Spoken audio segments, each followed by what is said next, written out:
Então, quando o Gojo nasceu, o equilíbrio do mundo foi mudado. E isso tem muito a ver com o poder dos 6 olhos e com o ilimitado? O que são esses poderes? Tem a ver com o lance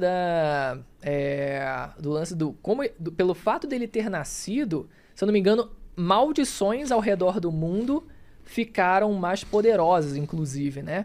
Como se, tipo, o medo das pessoas tivesse aumentado, enfim, deu uma parada muito louca que as maldições, elas começaram a aumentar em quantidade, inclusive, sabe? Só que ao mesmo tempo elas também perderam... Ah, não, desculpa, acho que foi exatamente o contrário. Acho que eu tô confundindo. Que o fato dele ter nascido fez com que as maldições ficassem mais fracas, se eu não me engano. Se eu não me engano, acho que ele trouxe um equilíbrio entre eu posso estar confundindo aqui. Talvez é o contrário. porque... O equilíbrio causou esse desequilíbrio. Ele trouxe um equilíbrio que fez ter mais maldições pra poder equilibrar. O poder dele é tanto, vamos supor, pro lado humano, que aí teve que ter maldições pra equilibrar, é isso? Sim, é porque as maldições, elas nascem meio que dos medos e dos sentimentos negativos dos seres humanos, né? E talvez pelo fato do Gojo ele ter nascido, agora eu posso estar confundindo. Ele tenha feito com que as maldições elas se acanhassem, sabe? Isso. É um negócio assim, exatamente isso. Se as maldições elas se acanhassem porque eles pensaram, cara, nasceu brabo. Nasceu brabo agora, ficou. Sabe? Então as maldições perderam espaço, na verdade. Sim. Então foi isso que aconteceu. Abalou nesse sentido. E o que é o ilimitado? O que é isso, velho? Então, o ilimitado é o poder da manipulação espacial, né? É o poder que passa de geração em geração pela família dele, pelo clã dele. Aí você vê, pô, cadê os outros membros do clã, né? É o clã de uma pessoa só? É o clã de uma pessoa... né? Cadê o resto do pessoal? A gente não sabe, mas isso é uma decisão do autor querer deixar pra lá, sabe? Fingiu que não existe. O Gojo meteu o Itachi aí, né? Acabou com a família. Matou a galera, agora sou eu. Então, aí ele nasceu com esse poder, que é um poder passado comumente, né, através das gerações dele. Que é o poder, a galera complica demais as coisas, porque se a gente for fazer os cálculos é realmente meio complicado, mas é basicamente manipulação espacial, sabe? Ele tem, primeiro, digamos, o neutro dele, né, o poder base dele, que é o infinito, que é aquela barreira que fica protegendo ele, né, de tudo que seja direcionado a ele. Ou seja, qualquer pessoa que tente chegar próximo a ele, o que ele faz é conseguir dividir aquele espaço matematicamente... Pela metade eternamente. Se dividindo o espaço, né, matematicamente ao infinito. Né? Tem até um nome para isso, né, que é um paradoxo, enfim, se eu não me engano. Sim.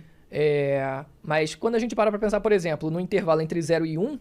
né, Existem infinitos números. Existem infinitos números. É exatamente isso que ele faz. É como se ele dividisse matematicamente a distância até que o objeto chegue nele. E nunca vai chegar. É isso que acontece. Agora, a partir disso, ele faz várias coisas. Ele consegue usar o poder de atração, com azul, né? Sim. Ele consegue usar o poder da repulsão, com vermelho, né? E consegue gerar um bagulho muito louco, que é a fusão dos dois. Que é o roxo. Que, pelo que parece... É o vazio roxo. Que, pelo que parece, ele consegue realmente apagar a nível atômico qualquer coisa que seja pego, sabe? Tipo assim, ele cria uma massa imaginária, coloca um conceito todo mirabolante, mas... na prática, é uma bola muito poderosa que vai apagar você. Na prática, é um Kamehameha. É uma bola roxa muito poderosa, sabe? Aí você pensa, pô, se ele fosse um pouco mais além, o que ele poderia fazer? Imagina se, assim como ele fundiu 2 massas de brilho azul pra criar um brilho vermelho, imagina se ele não faz isso com 2 massas do vazio roxo. Pega 2 massas do vazio roxo e cria, sei lá, um buraco negro. Mano, bizarro, hein? E cria o brilho negro dele. Essa é a teoria que eu tô adorando, né?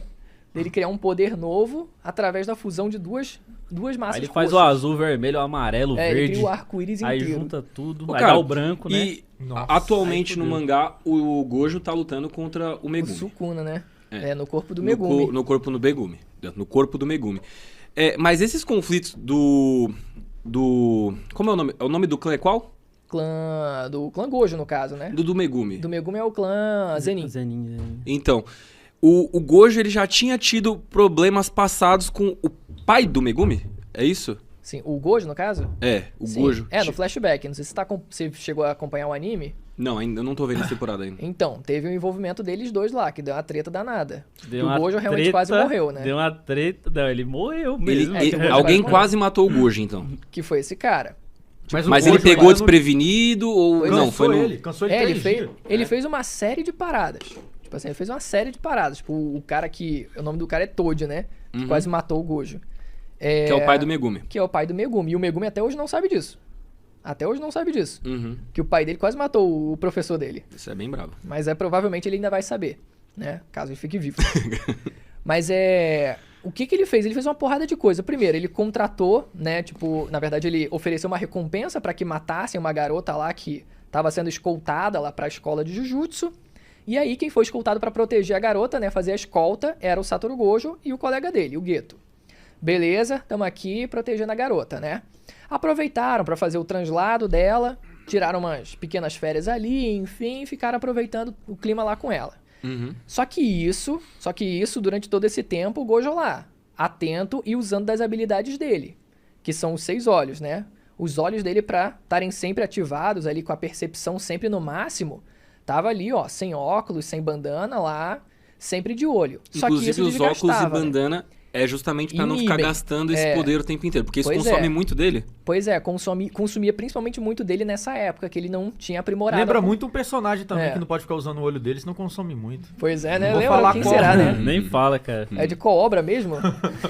Pode continuar.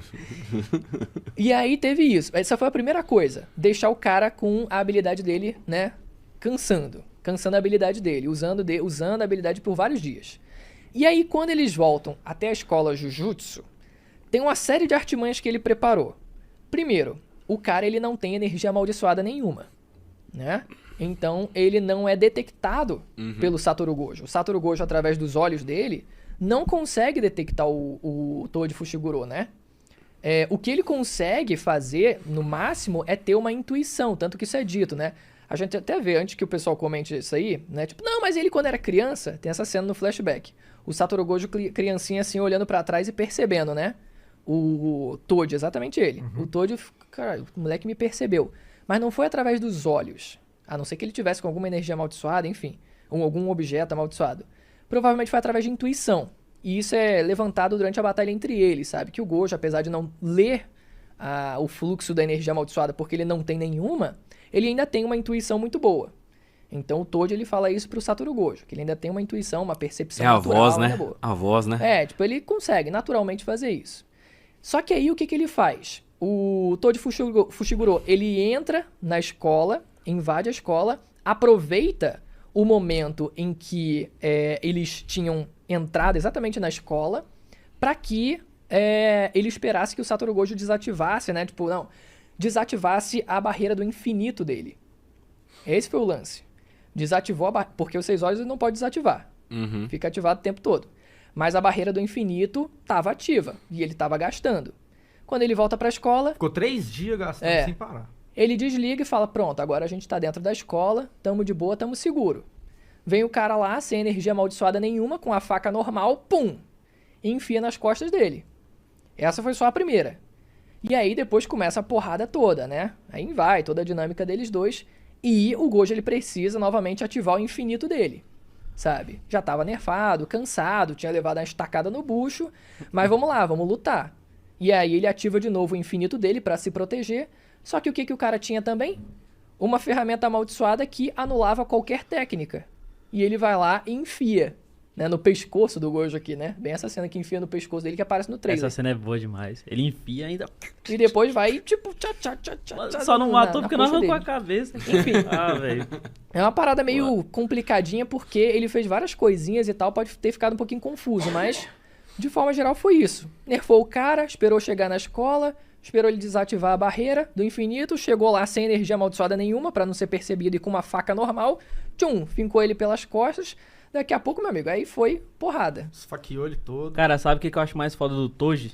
Que em todo momento ele tava muito tranquilo e seguro da vitória dele, tipo, de boa. O cara tava lá apostando em corrida de barco e o cara perguntou pra ele, e aí, você consegue dar conta do Satoru Gojo? Ele, quem sabe? O cara chegou lá, ele literalmente matou o Gojo, né, cara? Só não morreu porque o cara que escreve não quis. O cara que escreve o roteiro, ele é doido. Ele é Acontece uma dessas. O Itadori contra o Mahito também, ele foi salvo pelo Gongo também, porque ele ia de base ali, aí chegou o maluco lá. Não, mas continua contando o que acontece depois. Que ele revive, né? Como o Satoru Gojo ele conseguiu reviver. Cara, sabe o que é o problema? É que Jujutsu também deixa algumas coisas meio no abstrato. Tipo, ele às vezes deixa umas explicações meio abstratas e fica meio esquisito. Tá, tem um significado por trás, mas o que significa isso exatamente na prática, dentro da obra? Porque o que o Satoru Gojo ele faz, e a desculpa que ele dá, né, pra gente, pra dizer que ele conseguiu sobreviver, foi ele dizer que conseguiu enxergar a essência da sua própria energia amaldiçoada. Pra entender em completude a sua própria energia amaldiçoada e finalmente ele conseguiu, né, descobrir... os núcleos, né? Descobriu como usar a técnica reversa. No leito de morte. Se curar. No leito de da sua morte. Lembra muito um anime aí, né? Qual? Lembra muito um anime aí que no leito de morte você desperta uns negócios diferentes. Mas qual que é? Lembra muito, né? Qual? Pô, Rinnegan, Fale cara. nomes. Naruto, Rinnegan, leito de morte. Sim, é o Luffy, né? Ela tá falando, mas você tá falando do Rinnegan aqui. O Rinnegan, Então, mas pode ser o Luffy também, né? Todo mundo. Pode ser todo protagonista de todos os animes. O Bruno só quer falar de One Piece. A gente tentando falar de Naruto, ele não deixa. Não, ela que mencionou o Luffy ali. Mas enfim, aí você fica, e daí? O que eu não entendi? Tipo, Pode fica, crer. o que isso significa? Ele não morreu, mas morreu. Tipo, ele quase morreu. Aí o que a gente pode tentar interpretar da coisa? Que ele conseguiu usar a técnica dos 6 olhos dele pra focar tudo em si mesmo. Tipo assim, cara, eu preciso encontrar essa saída, eu tô morrendo. Eu tô morrendo, tipo assim, pelo amor de Deus. E ele focando toda a técnica dos 6 olhos dele nele próprio, talvez tenha chegado nessa resposta. Cara, finalmente consegui descobrir aqui. Tipo, e finalmente achou a resposta ali no final. E o louco é que depois disso ele vem todo descontrolado, porque o Gojo sempre é muito arrogante, soberbo. Ele é soberbo. Ele fala sempre com muita soberania. Naquele momento ele foi descontrolado, cara. Tipo, depois disso ele volta num semblante... Conseguindo fazer o que ele não tava conseguindo, que é o vermelho lá. É por isso que eu falei aquilo pra você. Eu acredito que quando ele fala eu venceria o Sukuna, é mais da confiança dele achar realmente do que de fato... a gente tá vendo no mangá que não é fácil assim. Falou isso, né? Exato, não é o autor. É o personagem que Porque no mangá você tá vendo que a luta tá aí, ele não tá derrotando o Sukuna fácil, do jeito que ele falou no primeiro episódio, não. E aí quando ele volta à vida, o Jujutsu faz uma referência muito grande à iluminação, né? Tipo, ao conceito da iluminação no budismo. Esse é o conceito por trás do Gojo ele ter sobrevivido. Tipo, e a metáfora por trás, tipo, é como se naquele momento, quando ele descobre como funciona o seu próprio fluxo de energia em sua completude, é como se ele tivesse passado por esse processo de iluminação, de adquirição, né? De conhecimento pleno dele próprio, né? Que bacana, porque a iluminação budista é justamente isso, tipo, o entendimento de como as coisas são. Tipo, é a libertação do próprio sofrimento. Ele falou, ele tanto meteu... que ele fica, né? Eu não sinto mais raiva pela garota que morreu. Desculpa, eu não consigo sentir raiva. Porque ele, naquele momento, ele tava literalmente ali. E ele meteu ainda... Ele meteu ainda, ao longo do céu e da terra, eu sou honrado. Sim. Que é uma frase da religião, né? Mesmo, do budismo, né? E ele tava coringando também, né? Rindo. Ele tava coringando, né? Maluco. Felizão, alegre, flutuando. Tanto que o jogo de luz que fizeram no anime foi literalmente ele sendo iluminado ali na cena, né? A luz do sol ali descendo uma em cima dele. referência, né, cara? Isso é legal demais. Isso foi legal, mas ao mesmo tempo você fica, mas e na prática? O que exatamente aconteceu? E Jujutsu às vezes deixa isso muito em aberto. Sim. Mas o significado é maneiro, pelo menos, preguiça, né? na hora de escrever. O cara fala, não deu tempo. Vou esperar alguém fazer uma teoria boa e vou falar que essa teoria é verdade. Tanto que no lance da luta do Toji contra o Gojo, o próprio autor no mangá, no final do capítulo, ele fala, olha só, ele dá uma explicação extra, tipo, no final do capítulo lá, sabe? O pessoal entendeu o que tá rolando. Foi isso aqui, galera.